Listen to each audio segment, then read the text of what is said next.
Намаздың ішкі парыздары. Бірінші, ифтитах такбірі. Ифтитах бастау, жабық нәрсені ашу, ену деген мағынаға саяды. Әрі тахрим такбірі деп те аталады. Ифтитах такбірі намазға бастарда алынатын такбір, яғни тіке тұрып Аллаху әкбар сөзін айтып құлақ қағу. Түрегеп тұра алмаған кісі отырып такбір айта алады. Имамның жамағат естуі үшін такбірді жариялап айтуы мұстахаб. Бұл жайлы аят Раббыңды ұлықта. Хадис намазыңдың кілті тазалық, тахрим аса такбір. Басқа да бір хадисте дәретті толық алып, содан кейін құблаға қарап Аллаху әкбар демейінше Аллах ол пенденің намазын қабыл етпейді делінген. Такбір ниеттен кейін алынып, имамның такбірінен кейін алынуы қажеттір. Екінші, қиям. Қиям тіп-тік түрегеп тұру деген мағынаға келеді. Намазда негізгі парыздардың бірі түрегеп тұру. Әр ракағат қиям тіп Құраннан бір сүре оқылатындай уақыт тұру. Құранда Аллахқа бағынып бірі түрегеп әр ракағатта Құраннан бір сүре оқу. Бірақ аяқтар тұрып намаз оқи алмаса, Аллахқа бағынып оқуына түрегеп тік тұру. Хазіреті пайғамбарымыз бірақ аяқта тұрып намаз оқи алмаса, түрегеп тік тұрып оқу. Хазіреті пайғамбарымыз күшім жетпесе отырып оқу. Намазды түрегеп күшім жетпесе сүйеніп оқу. Егер оған күштерін жетпесе отырып оқу, оған да күші жетпесе сүйеніп оқу. Одан әрі отырып ифтитах такбірін алатындай қысқасы жеткен науқас адам түрегеп тұруға күші жетпесе отыра алмаса қысқасы науқас адам түрегеп тұруға күші жетпесе отырады. Отыра алмаса намаздарды тұрып оқуға күші жете тұрады. Нәпіл намаздарды тұрып оқуға күші жете бірақ тұрып оқуға күші жетіп жатса, бірақ тұрып оқуға күші жетіп жатса, әрине Хазіреті пайғамбарымыз бұл жерде Хазіреті пайғамбарымыз оқуынан мысал бере кетейін. Мысал Әбу Хурайра бір күні Аллах елшісінің жанына барсам намазын бітірген жатыр екен. Пайғамбарым сырқаттанып қалдыңыз ба деп сұрадым. Сырқатта жоқ, аштық Абу Хурайра деді. Жоқ, аштық, мен шыдай алмай жылап жібердім. Жылама Абу Хурайра. Бұл неде аштық азабын тартқан, арғы жақта Аллах азабын тартпайды деп жұбайды. Үшінші қырағат оқу деген сөз. Бұл жерде Құран оқу мағынасында кіреді. Намазда оқылатын аяттың аяқ қысқасы Абу Ханифа бойынша 3 аят немесе 13 аят. 1 яки 2 аят. 1 қырағаттың парыз болуы. Аят Құраннан жеңіл келгендер. Хадис қырағатсыз намаз жоқ. 2 мейлі 4 ракағат намаз болсын. Тек 2 ракағатында қырағат парыз. Бірақ сол қырағатты алғашқы 2 ракағатында уәжіп. Нәпіл мен үтір намаздарына келсек, олардың барлық ракағатында қырағат парыз.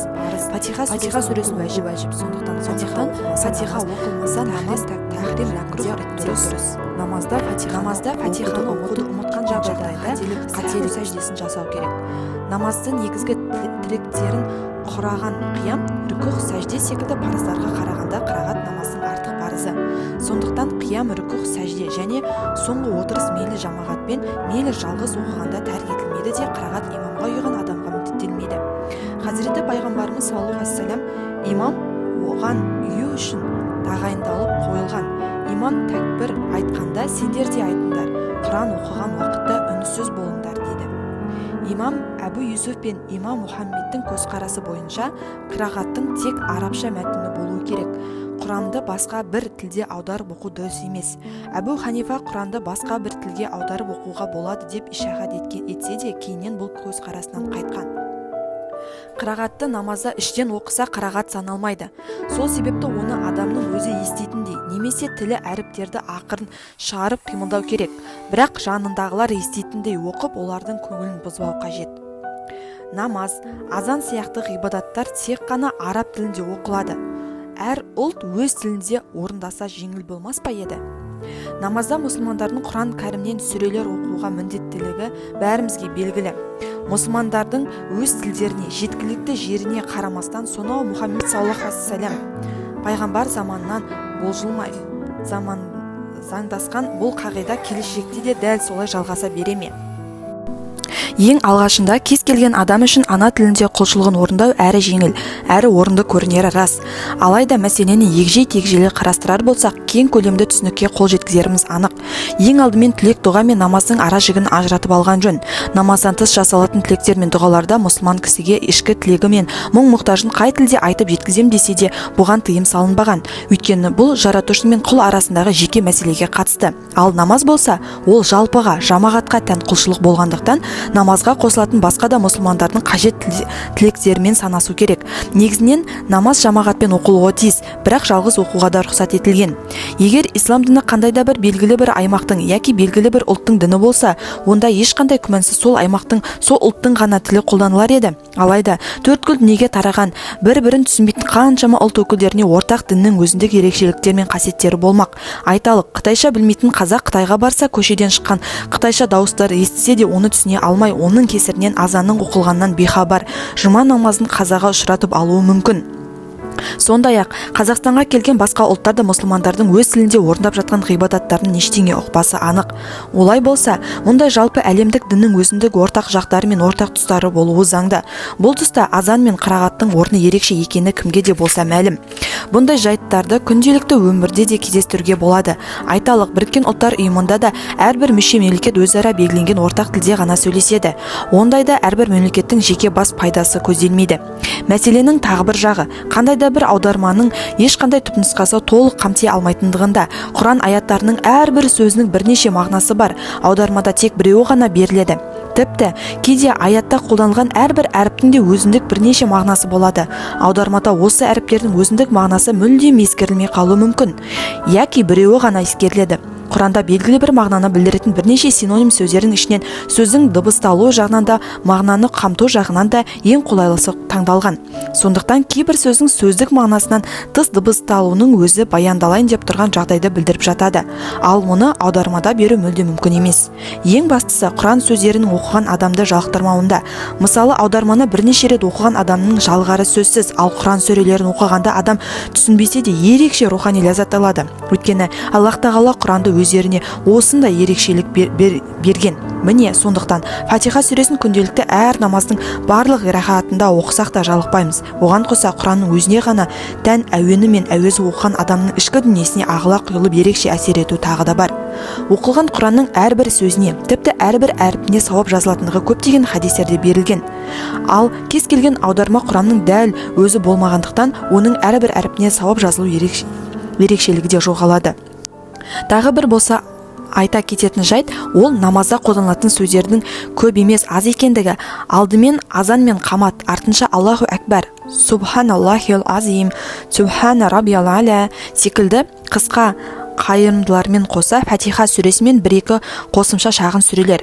Барлығын қосса бір беттен де аспайды. Бұлардағы сөздердің көбі мағыналары оңай жатталады. Мұсылмандардың көбіне ортақ қолданылатын сөздер. Намазға жаңа жығылған жас бала да бұлардың мағыналарын бір үйреніп алса өмірі ұмытпасы анық. Бұл дүниелік болмашы тірлік үшін үлкен-үлкен сөздіктер жаттап, шет тілін үйренетіндер мәңгілік үшін Аллах тағаланың сөздерінен бір беті жаттауда. Ғибадат құлшылықтарымызға Аллах тағала емес, керісінше біз зәруміз деген шүбәсіз шындықты есте ұстаған абзал. Төртінші, рүкүх. Рүкүх иілу деген сөз. Намаздың негізгі тіректерінен болған рүкүх қолдарды тізеге қойып төмен қарай иілу. Пайғамбарымыз саллаллаху алейхи ва саллям жасаған ең жақсы рүкүх арқа мен басты түп түзу иілу. Бұл нағыз рүкүх. Егер рүкүх қиямға жақын шықса дұрыс емес. Рүкүхтің парыз болуы. Ей, иман етушілер, рүкүх етіңдер. Әбу Хумайд атты бір сахаба Аллах елшісінің рүкүх еткен кезде қолдарын тізелерінің үстіне қойғанын көрдім. Арқасы да түзу ұстаған еді деп пайғамбарымыздың саллаллаху алейхи ва саллям рүкүхін сипаттаған. Рүкүхте бір сәт тұру, яғни Субханаллахил азим деп айтатындай уақыт тұру, және қайта қиямға барып түзеліп бір сәт тұрып сәждеге бару уәжіп. Бұлай істеуге тағдилул әркан делінеді. Имамға рүкүхте үлгерген адам түрегеп тұрып тәкбір алып, одан кейін рүкүхке бару керек. Бұл тәкбірді рүкүхке жақын алса, намазы бұзылады. Тәкбір алып, имамға рүкүхте үлгерген адам сол рәкағатты имаммен бірге оқыған саналады. Бірақ имам рүкүхте болған уақытта тәкбір алып, имам рүкүхте тұрған уақытта рүкүхке барған адам ол рәкағатты үлгерген болып саналмайды. Артынан сол үлгере алмаған рахатты имам сәлем бергеннен кейін түрегеліп жалғыз өзі оқиды. Имамға ұйыған адам имамнан бұрын рүкүхке барып, және имамнан бұрын рүкүхтен басын көтерсе, бұл рүкүх жеткілікті емес. Осылай имамнан бұрын рүкүхке барған адам имам рүкүхтен тұрмай тұрып рүкүхті қайтадан жасамаса, намазы бұзылады. Имамның рүкүхіне үлгерген адам 2 тәкбір алуға мұқтаж емес. Қиямда тұрып Аллаху әкбар деп намаз кіріп дереу рүкүғте сол тәкбірмен барады. Бір тәкбірмен әрі ифтитахты әрі рүкүғ тәкбірін жасау деген сөз. Рүкүғте оқылатын тәсбих Субхана раббиял азим, аса үлкен Раббым күллі кемістік атаулыдан пәк. 5. Сәжде. Сәжде сөздікте бағыну, мойынсыну, кіші пейілікпен иілу, жүзін жерге тигізу деген мағыналарға келеді. Сәжде намаздың парызы. Сәждеде маңдай, жүз, 2 аяқ пен 2 қол, 2 тізе жерге немесе жермен жалғасқан бір нәрсеге қойылады. Сәжде әрбір рәкағатта 2 рет жасалады. Құранда оның парыз болуы туралы иман еткендер, рүкүғ пен сәжде жасаңдар делінеді. Нағыз сәжде 7 мүшемен жасалған сәжде. 100, 2 қол, 2 тізе және 2 аяқ. Аллах елшісі бұлай дейді: мен 7 сүйекпен сәжде етуге әмір етілдім. Бұлар маңдай, қолымен мұрнына ишарат жасады. 2 қол, 2 тізе және 2 аяқ. Сәждеде маңдай жерге қойылып, мұрын қойылмаса да дұрыс деп есептеледі. Мұндай сәжде себепсіз болса мәкрух. Имам Ағзам бойынша ешқандай себепсіз маңдай жерге тимей, тек қана мұрын тисе де, ол сәжде дұрыс деп саналады. 2 имам бойынша маңдай себепсіз тимесе, сәжде дұрыс болмайды. Егер маңдай мен мұрында сәждеге кедергі жасайтын себеп шықса, сәжде ишарат белгімен жасалады. Сәждеде 2 қол мен тізені толықтай жерге тигізу сүннет, бірақ 2 аяқтың немесе 1 аяқтың саусақтары жерге тимесе, сәжде дұрыс емес. Бұл парыз. 1 аяқтың 1 саусағын ғана жерге қою немесе аяқтың үстін ғана жерге тигізу жеткіліксіз. Сол секілді сәжде етілген жер аяқ қойылған жерден 12 саусақтай өлшемнен биік тұрса, шамамен 23 сантиметр сәжде саналмайды, бірақ одан төмен дұрыс. Бір мешітте адамның көптігінен немесе бір себептермен адамдар бір-бірінің арқасына сәжде ете алады. Хазіреті Омардың тар жерде адамдар бір-бірінің арқасына сәжде етсін деген сөзі бар. Бір адамның киімінің таза жерге түскен артығының үстіне сәжде ете алады, бірақ сәждеде қаттылық сезілу қажет. Сондықтан мақта, қар, тағы басқа қаттылығы сезілмейтін жұмсақ нәрсенің үстіне сәжде етілмейді. Сол сияқты күннің ыстығы мен суығы секілді себептерге байланысты таза жерге қойылған 2 қолдың үстіне сәжде жасауға болады. Мұндай жағдайда сәлде немесе киімінің артында да сәжде жасай алады. Рүкүғ пен сәжде дұғаларын 1 рет оқитындай уақыт тұру жеткілікті. Бұл жерде 3 рет тәсбих оқитындай уақыт тұру парыз емес. Бірақ рүкүғ пен сәждеде сүннет бойынша ең аз дегенде 3 рет тәсбих оқу керек. Намазды жеке оқыған адам одан да көп тәсбих оқуына болады. Сәждеде оқылатын тәсбих Субхана раббиял а'ла, аса ұлы Раббым күллі кемістік атаулыдан пәк. Әрбір рәкатта 2 рет сәжде жасалады. Бұлардың бірі орындалмаса, намаз бұзылады. Ұмытып, жаңылсып, тәрк етіп, бірақ кейіннен есіне түссе, сәлімнен кейін есіне түссе де намазды қайшы әрекет жасалмаса, дереу сәждеге барып, соңғы отырыс қайталанып, қателік сәху сәждесі жасалады. Сәжде аса маңызды. Алла елшісі былай дейді: құлдың Раббысына ең жақын кезі сәждеге бас қойған сәті. Сәждеде көп дұға етіңдер. 6. Ақырғы отырыс. Намаздың соңғы тәшәһүд шамасындай отыру намаздың тіректерінің бірі, яғни парыз. Тәшәһүд шамасы деген әт-тәхият дұғасын оқитындай уақыт. Қанша рәкат намаз болсын, ең соңындағы рәкаттан кейінгі отырыс ақырғы отырыс деп аталады. Аллах елшісінен бізге жеткен әт-тәхият дұғасы: Әт-тәхияту лиллахи вәссалавату вә тайбату. Ассаламу алейка айюхан набию рахматуллахи вә баракатух. Ассаламу алейна вә а'ла абадиллахи салихин. Ашхаду ан ла илаха иллаллах вә ашхаду анна Мухаммадын абдуху вә расуллах. Мағынасы: барлық дұғалар, мадақтар, тәндік дүниелік ғибаттар Аллахқа лайық. Ей пайғамбар, саған сәлем, әрі саған Аллахтың рақымы мен берекеті жаусын. ей Раббымыз, сәлем бізге және Аллахтың салихалы құлдарына болсын. Мен Аллахтан өзге ешқандай құдай жоқ екеніне және Хазіреті Мұхаммедтің Аллахтың құлы мен пайғамбары екеніне куәлік етемін. Ақырғы отырыста тәшәһүд шамасындай отырудың парыздығы мына хадиске сүйенеді. Аллах елшісі Ибн Масғудқа тәшәһүдті үйреткен кезде былай деді: осыны айтқан немесе жасаған кезде намазың аяқталады.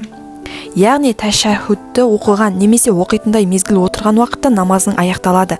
Бұл жерде Аллах елшісі пайғамбардың намаздың аяқталуын бір қимылмен байланыстырған, ол отыру ісі. Міне, Аллах елшісі әт-тахиятты отырған кезде ғана оқыған, сондықтан намаздың аяқталуы отыруға байланысты.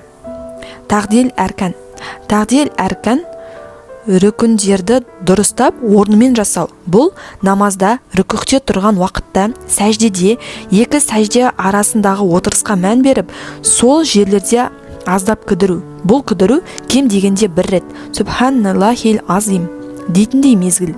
Пайғамбарымыз саллаллаху алейхи намазын апыл-ғұпыл оқыған біреуге былай дейді: намазға тұрған уақытында тәкбір айт, содан кейін Құран аяттарының жеңіл келген бір бөлігін оқы, содан кейін көңіл толатындай рүкүх жаса, содан кейін көңіл толатындай етіп сәжде ет. Дәл осылай намазың біткенше жаса.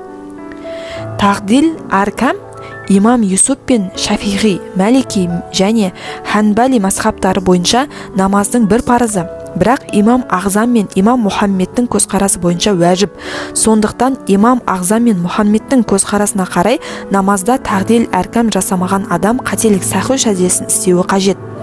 Аллах елшісі бір хадисінде былай деді: намаздарында ұрлық жасаған кісі ұрының ұрысы. Осы кезде сахабалар: ей Аллахтың елшісі, адам намазда қалай ұрлық жасайды деді. Сонда ол рүкүх пен сәжделерін толық жасамау мен рүкүх пен сәжделерде белін жақсылап тураламау арқылы деді. Намаз уәжіптері. Намазға бастағанда Аллах есімінің жанына ұлылық мағынасын білдіретін бір сөздің қосылуы уәжіп. Мысалы, Аллаху әкбар, Аллаху азим, тағы басқа. Намазда Фатиха сүресін оқу уәжіп, ал шафиғиларда парыз. Дәлелдері пайғамбарымыздың мына хадисі: Фатиханы оқымаған адамның намазы жоқ. Ханафилар бұл хадисті намазы толық болмайды деп түсіндіргендіктен намазда Фатиханы оқуды уәжіп деп қабылдаған. Намаздың алғашқы 2 ракағатында Фатиханы бір рет оқу және оны қайталамау уәжіп. Парыз намаздарының алғаш 2 ракағатында Фатихадан кейін басқа бір сүре немесе бір сүре көлемінде аят қосып оқу уәжіп. Бір хадисте бір намазда Фатихамен бірге жеңіл келген аяттарды оқуға әмір етілдік дейді. Бірақ үтір мен нәпіл намаздардың барлық ракағатында Фатихамен кез келген бір сүрені немесе бір сүре көлемінде аят оқу уәжіп. Пайғамбарымыз саллаллаху алейхи вассалам былай дейді: Фатихасыз және қосымша сүресіз оқылатын ешқандай парыз немесе нәпіл намаз толық емес. Қырағаттың намаздық алғашқы 2 ракағатында оқылу уәжіп. Фатиханы басқа қосымша сүре немесе аяттардан бұрын оқу уәжіп. Бір адам қателесіп Фатихадан бұрын бір сүре оқыса, бірақ артынша есіне түсірсе, дереу оқып жатқан сүресін немесе аяттарын тоқтатып, Фатиханы оқып, соңынан сүре немесе аяттар оқуы тиіс. Намаз ақырында қателік саху сәждесін жасайды. Жеке намаз оқыған адам бамдат, таң, ақшам және құптан намаздарын жария немесе құпия оқуға еркі бар. Бірақ 5 намаздыгер және күндіз оқылатын нәпіл намаздарды құпия оқу уәжіп. Түнде оқылатын нәпіл намаздарды адам қалай оқыса да ерікті. Хазіреті Айшадан пайғамбарымыздың саллаллаху алейхи вассалам түнгі намаздарын қалай оқитындығын сұрағанда, кейде құпия, кейде жария етіп те оқитын деп жауап берді. Жамағатпен оқылатын намаздардан бамдап, жұма, айт, тарауих және үтір намаздарының әрбір ракағатында және ақшам мен құптан намаздарының алғашқы 2 ракағатында жария оқу, 5 мен намаздыгер намаздарының барлық ракағатында және ақшам намаздарының 3 және құптан намазының соңғы 2 ракағатында құпия түрде қырағат оқу уәжіп. Үтір намазында құнут дұғасын оқу мен құнут такбірін алу имам Ағзам бойынша уәжіп. Бірақ Абу Юсуф пен имам Мұхаммедтің көзқарасына қарай сүннет, сәждеде маңдаймен бірге мұрынды да жерге қою уәжіп. Намаздардың әрбір отырысында әт-тахият дұғасын оқу уәжіп. Алғаш отырыста әт-тахиятты оқып, кідірмей келесін ракағатты жалғастыру уәжіп. Сол себепті аздап кідіріп қалған намазға парыз қиямды кешіктіріп саху сәждесін қажет ететін бұл кідіріс Аллахумма салли аля Мухаммад деп айтылатындай уақыт. 3 немесе 4 ракағатты намаздарда бірінші отырыс уәжіп. Пайғамбарымыз саллаллаху алейхи ва саллям осылай жасаған. Қателесіп, бірінші отырысы отырмай түрегелген уақытта саху сәждесін жасаған. Қазаға қалған бір намазды күндіз жамағатпен оқыса, егер ол намаз бамдат намазы секілді жария оқылатын намаз болса, онда жария оқылады. Ал жеке оқылса, қалауы еркінде. 2 айт намазының әрбір ракағатындағы қосымша 3 тәкбірет уәжіп. Осы намаздарда бірінші ракағаттың рүкүх пен сәжде тәкбірлері сүннет. Бірақ екінші ракағаттың рүкүх тәкбіріне келсек, уәжіп тәкбірлерінен кейін бітісіп айналысатындықтан уәжіп саналған. Намаздардың парыздарындағы ретке бағыну уәжіп. Бұл рет қырағат пен рүкүх арасындағы және әрбір ракағатта қайталанған әрекеттердегі мәселе. Мысалы, бір адам бірінші ракағатында бір сәждесін тәрк етсе, соңғы отырыста немесе сәлем бергеннен кейін есіне түссе, дереу бұл сәждені қаза етеді. Одан кейін тәшәһүд пен отырысты қайталап, оң жаққа сәлем беріп, саху сәждесін жасайды. Сосын тәшәһүдке отырады. Намаз ішінде оқылған сәжде аяты үшін тилауат сәждесін жасау уәжіп. Намазда жаңылысып яки ұмытып қалып қойған уәжіптер үшін саху сәждесін жасау уәжіп. Уәжіптердің әр қайсысын өз орнымен жасап, кешіктірмеу уәжіп. Мысалы, қырағаттан кейін аз уақыт ойға шомып, одан кейін рүкүхке бару секілді. Имам Ағзам мен имам Мұхаммедтің көзқарасына қарай, намаздың рүкүғытінде, яғни ішкі парыздарында көңіл торлалықтай уақыт кідіру уәжіп. Намаздардан кейін сәлем беру уәжіп. Яғни оң мен сол жағына жүзін бұру әссәләм. Сіздерге сәлем деу уәжіп. Алейкум ва рахматуллах, Аллахтың рақымы сендерге болсын сөзі сүннет. Ханафи мазхабы фақихтарының басым көпшілігінің көзқарасына қарай, оң жаққа әссәләм деу арқылы намаз аяқталады. Кейбір көзқарастар бойынша сол жаққа сәлем беру сүннет. Сол себепті алғаш сәлемін берген имамға кешкен адамның ұйуы дұрыс емес. Намаз сүннеттері. Сүннет Аллах елшісінің үнемі жасаған және ешқандай себепсіз тастамаған немесе кейде себепсіз жасамаған сөз бен іс әрекеттері. Намазда субханака дұғасын оқу тағы басқа іс әрекеттері сүннет. Сүннеттің орындалуында сауап бар, жасамаса жаза жоқ. Тек қана айыпталады. Намаздың сүннеттері намаздың уәжіптерін толықтырып, адамды артық сауапқа кенелтеді. Сүннеттерді орындау, оны әрдайым жасап отырып пайғамбарымызға саллаллаху алейхи ва саллям деген шынайы махаббат. 5 уақыт намаз бен жұма намазы үшін азан мен қамат оқу. Сол секілді жамағатпен оқылатын қаза намаздар үшін де азан қамат сүннет. Бірақ жамағатпен бірнеше қаза намазы оқылатын болса, тек қана бірінші намаздан бұрын азан шақырып, қалған намаздарда қамат айтылады. Өз үйінде жеке намаз оқитын адам үшін азан мен қамат мүстәхәб. Жамағатпен оқылатын намаз үшін азан қаматтың айтылуы мәкрух. Жұмаға қалада бола тұрып, себепсіз қатыса алмаған жандарға 5 намазын оқыр алдында азан мен қамат қажет емес. Әйел заты үшін де азан мен қамат сүннет емес. Ифтитах. Тәкбірі үшін қолдарын көтеру сүннет. Ер кісілер қолдарының бас бармақтарын құлақтарының жұмсағының тұсына, әйелдер қолдарының иықтарына жететіндей кеуделеріне дейін көтеріп Аллаху әкбар дейді. Қолды көтерген кезде алақандары ашық күйде құлаға қаратылып, саусақтары еркін тұруы керек. Ханафилар бұл жайында мынандай хадистерге сүйенеді. Бара ибн Азиб рабиаллаху анху былай дейді: Аллах елшісі тәкбір келтірген кезде қолдарын көтеретін, сонда 2 бас бармағының 2 құлағына жақын болғанын көретінбіз. Әннас ибн Мәликтен мына хадис риуаят етілді. Пайғамбарымыз саллаллаху алейхи ва саллям намазды бастаған кезде тәкбір айтатында қолдарының 2 бас бармағын 2 құлағының тұсына дейін көтеретін. Дарақутни бұл хадисті сахих деген. Малик ибн әл-Хуаристен риуаят етілген басқа бір хадисте пайғамбарымыз саллаллаху алейхи ва саллям тәкбір айтқан кезде қолдарын құлақтарының тұсына дейін көтеретін. Шафиғи бен Маликилер ибн Омардың Аллах елшісі саллаллаху алейхи ва саллям намазда бастаған кезде 2 қолын иығының деңгейіне жететіндей көтерді деген хадис бойынша амал етеді. Ханафи мазхабында намазда 1 рет қол көтеріледі. Намазға бастаған уақытта ғана, ал рүкүхте барғанда және қайтқан кезде тәкбір айтылғанмен қолдар көтерілмейді. Бұған байланысты көптеген сахих хадистер бар. Мысалы, Алқама Абдуллахтан риуаят етті. Ол Абдуллах ибн Масғуд: мен сендерге Аллах елшісінің намазын оқып көрсетейін бе деп намаз оқыды. Намазда екі қолын бір-ақ рет көтерді. Бұл хадис Насаиде келтірілген, дәрежесі сахих. Сондай-ақ бұл хадис Ибн Аби Шайбада да келтірілген. Оның риуаятындағы жеткізушілерінің бәрі Бухари мен Муслимнің шартына сай. Тек Асым ғана Бухаридің шартына сай емес, бірақ Муслимнің шартына сай. Бұл хадис тағы да Ахмадтың Муснадында келген. Ханафи ғалымдары рукуға барарда және рукуқтан қайтқанда қол көтерілетіндігіне байланысты хадистерден емес, Ибн Масғудтың осы хадисін негізге алған. Себебі Ибн Масғуд сахабалардың арасындағы ең көп фиқ ілімін меңгерген, әрі жас жағынан да ең үлкені. Имамға ұйыған адамның ифтитах тәкбірі имамның ифтитах тәкбіріне жақын болуы сүннет. Пайғамбарымыз саллаллаху алейхи вассалам бұл жайлы былай дейді: имам тәкбір алысымен сен де тәкбір ал, оң қолын сол қолын үстіне қою, яғни тәкбір алып қол байланған кез. Хазіреті Алидің бір риуаятында оң қолды сол қолдың үстіне, кіндіктің астына қою сүннеттен. Уайл ибн Хужр Расулуллахтың оң қолын сол қолының үстіне әрі кіндігінің астына қойғанын көрдім деді.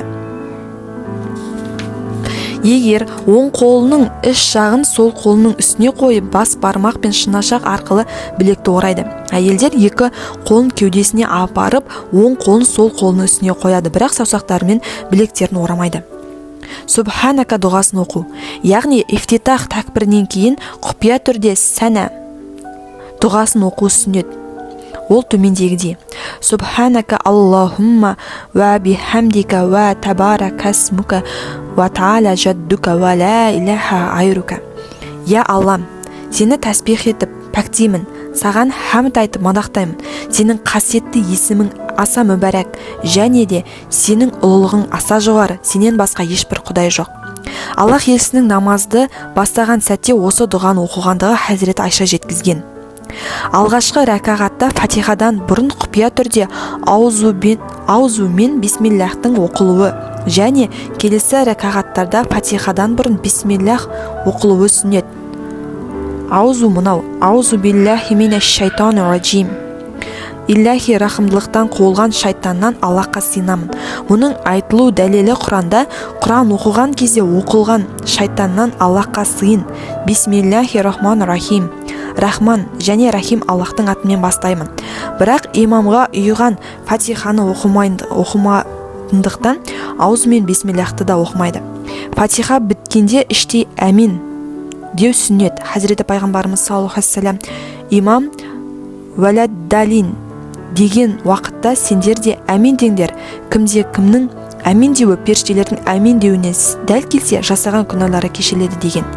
Имамның айтатын тәкбірлері мен рүкүқтен тұрған кезінде сами Аллаху лиман хамидах, Аллах өзін мадақтаған жанның мадағын естиді сөзімен намаздың соңында екі жаққа жария түрде сәлем беру сүннет. Сондықтан қатар имамға ұйғандардың рүкүқтен тұрған кезінде құпия түрде Аллахумма Раббана ва лакал хамд, ей Раббымыз Аллах, хамд пен мадақ саған ғана лайық деуі мен тәкбір сәлемді құпиялап айтуы сүннет. Жария оқудың ең төменгі алғаш саптағы адамдарын еститіндей болуы керек. Құпия оқудың ең төменгі өзіне ең жақын адамдарын естуі. Рүкүх пен сәждеге барарда және тұрғанда алдынатын тәкбір сүннет. Абдуллах ибн Масғуд рабиаллаху анху пайғамбарымыздың саллаллаху алейхи вассалам осылай тәкбір алғанын көргенін айтады. Бірақ рүкүхтен тұрған кезде сами Аллаху лиман хамидах деп айтылады. Рүкүхқа барарда және қайтарда тәкбір айтылғанымен қолдар көтерілмейді. Рүкүхтен тұрып жатқан кезде сами Аллаху лиман хамидах деп артынан Раббана ва лакал хамд деу де сүннет. Имам әуелгісін жария, кейінгісін құпия айтады. Пайғамбарымыз саллаллаху алейхи вассалам: имам сами Аллаху лиман хамидах деген кезде сендер Раббана ва лакал хамд деңдер дейді. Рүкүх пен сәждеде тәсбихтары сүннет. Пайғамбарымыз саллаллаху алейхи вассалам: кімде кім рүкүхке барған кезде 3 рет Субхана раббиял аля десін. Бұл сан тәсбихтің ең аз мөлшері деп айтқан. Рүкүхте ер кісілердің қолдары мен саусақтарының арасы ашық түрде тізелерге қойылуы сүннет. Әйелдер тек қана қолдарын тізелердің үстіне қоюмен шектеледі. Сонымен қатар ер кісілердің рүкүкте түрегеп тік тұрулары, бастарын арасымен тең ұстап, оған жоғары көтерулері де, төмен түсірулері де сүннет. Әйелдердің тізелері аздап бүгіледі. Қиямда екі аяқ арасын иықтың көлеміндей ашық ұстау сүннет. Сәждеге барған кезде алдымен тізелерді, содан кейін қолдарды, одан кейін маңдайды жерге тигізу. Сәжде отырыстары мен ташаххуд отырыстарында сол аяғын жерге жатқызып, оң аяғын тік ұстап, саусақтарын құбылаға қарату сүннет. Әйелдер сол аяқтарын оң аяғына жатқызып жерге отырады. Отырыстарда және сәжде арасындағы кідірме отырыстарда қолдарын тізеге жақын сандарының үстіне қою. Отырыстарда әт-тахиятты оқығанда ля иляха деген кезде оң қолының сұқ саусағын көтеріп иллаллах деп қайта түсірілуі сүннет. Сұқ саусақ көтерілгенде қалған саусақтар бүгіледі. Бұл Аллахтан басқа құдай жоқтығын қуаттаудың белгісі. Парыз намаздардың 3-ші, 4-ші рәкағатында фатиха оқу қуатты көзқарастарға қарай сүннет. Парыз, уәжіп және муаккат сүннеттердің соңғы отырыстарында және бекітілмеген сүннет пен нәпіл намаздардың әрбір отырысындағы әт-тахияттан кейін пайғамбарымыз саллаллаху алейхи вассалам салауат айту сүннет. Қаб ибн Ужра рабиаллаху анху намаздағы салауаттың бастауына былайша баяндайды. Хазіреті пайғамбар біздің жанымызға келді. Біз оған Аллахым, Аллах бізге саған қалай сәлем беретінімізді үйретті. Сен де бізге саған қалай салауат айту керегін үйрет дедік. Сонда ол салауат дұғасын былайша баян етті. Аллахумма салли аля Мухаммадин ва аля али Мухаммад кама саллайта аля Ибрахима ва аля али Ибрахим иннака хамидун маджид ва барика аля Мухаммад ва аля али Мухаммад кама баракта аля Ибрахима ва аля али Ибрахим иннака хамидун маджид. Я Аллахым, пайғамбарымыз саллаллаху алейхи вассалам Мұхаммедке және оның отбасы мен ұрпағына мейірімді төгіп, олардың мерейін үстемет. Тура Хазіреті Ибрахим және оның отбасы мен ұрпағына мейірімді төгіп, олардың мерейін үстеметкендей, және Хазіреті Мұхаммед пен оның отбасын, ұрпағын мүбәрәк ет, олардың ырыс берекесін ұдайы арттыр. Тура Хазіреті Ибрахим және оның отбасы мен ұрпағын мүбәрәк еткенің секілді. Күмәнсіз, сен хамидсің, мәжидсің, яғни барлық мадақ пен ұлылық, асқақтық саған ғана тән. Хазіреті Ибрахимнің айтылуы оған үлкен берекет берілгендігі үшін. Әрбір пайғамбарымыз саллаллаху алейхи вассалам соның ұрпағынан келеді. Сәлемнен бұрын дұға оқылуы сүннет. Бұл дұғаға Құран мен пайғамбарымыздың саллаллаху алейхи вассалам сахих дұғаларының таңдалуы абзал. Намазда оқылатын дұға. Раббана атина фид дуния хасанатан ва фил ахирати хасанатан ва қина азабан-нар. Яғни Аллахым, я Раббымыз, бізге бұл дүниеде де ақыретте де жақсылық бер, және бізді жаһаннам азабынан сақта. Намаз соңында алдымен оңға, содан соң солға сәлем беру сүннет. Намазда алдына қалтқы қою сүннет. Яғни ашық жерлерде намаз оқыған адам алдынан басқаларға өтпеу үшін алдына 60-70 сантиметрдей қалың немесе жіңішке ағаш немесе қазық тағы басқа қадайды. Жамағатпен оқылатын намазда имамның алдына ғана қойылу жеткілікті. Намаз оқыған кісі алдынан өтпекші болған адамға Субханаллах деп ескерте алады. Қазіргі таңда қазақстандық мұсылмандар арасында әминді іштей айту мен жария айтуға байланысты көптеген дау-дамай болып жүр. Себебі пайғамбарымыздың саллаллаху алейхи вассалам әминге байланысты хадистерін 4 мазхаб ғұламалары әртүрлі түсінген. Шафиғи мен Ханбали ғұламалары әминді жария айту керек десе, Ханафи мен және Малики ғұламалары іштей айту керек дейді. Яғни әр мазхабтың өзіндік шариғи мәселелері бар. Сондықтан біз жоғарыдағы Ханафи ғұламаларының келтірілген дәлелдерін әминді жария айтуға байланысты басқа мазхабтардан келтірген дәлелдерін жоққа шығару яки мүлдем дұрыс емес деу үшін жазған жоқпыз. Тек айтпағымыз әминді іштей айтуға байланысты Ханафи мазхабында өзіндік шариғи дәлелдері бар екен және жай айтылған негізсіз үкім еместігін білдіру. Негізгі әминді жария яки іштей айту дауласып қызыл кеңірдек болып бір-бірімізге алла көзбен қарайтындай аса бір маңызды іс емес. Маңыздысы әминнің Фатиха сүресінен кейін ықыласпен айтылуы әрі періштелердің әмин деуіне сай келіп күнәлардың кешірілуі емес пе? Еліміздегі мұсылмандар ғасырлар бойы Ханафи мазхабын ұстанғандықтан халық арасындағы ауызбірлікті сақтап бүлікке жол бермеу үшін әрі енді намаздарын оқып үйреніп жүргендердің ойын сан-саққа жүгіртпеу мақсатында өзге көзқарастардың да әминді іштей айтуы абзал. Әминнің фатихадан кейін айтылуы сүннет, ал оның іштей немесе жария айтылуы сол сүннетті түсінудегі көзқарас түсінік қана жатады. Ал ислам үмбеті арасындағы ауызбіршілік пен сүттей ұйыған ынтымақ парыздардың парызы. Ендеше бір көзқарас түсінік үшін ақырғы пайғамбар үмбеттің арасында бірлік пен ынтымаққа сызат түсірге болмайтындығы айтпаса да түсінікті. Сүннет әдебі. Әдеп Хазіреті пайғамбарымыздың саллаллаху алейхи вассалам кейде істеп, кейде істемеген нәрселері. Ханафилар бұны мәндүб немесе мүстәхаб деп атайды. Тәрк етуші айыпталмайды, жасаса абзал. Намаздың әдебі. Намаз кезінде сыртқы және ішкі көңіл жайланып кішіпейілдікпен тұру. Киіміне мән беру, мысалы түймелері ағытылмай қатардағы сарбаздай сәнді тұру. Қаматта хайя алал фалақ деген сәтте имам мен жамағаттың намаз үшін тұрулары. Қамадис салах, намаз басталды деген кезде имамның намазға бастауы. Қамат айтылып жатқан кезде мешітке кірген адам дереу отырып жамағатпен бірге тұрады. Ерлер ифтитах такбірін алған кезде қолдарын жеңдерін сыртына шығару. Намазда мүмкіндігінше жөтелмеуге, кекірмеуге, еснемеуге тырысу және есіне қалса аузын сол қолының сыртымен басу яки астыңғы ернін тістесе де ауызды ашпауға тырысу.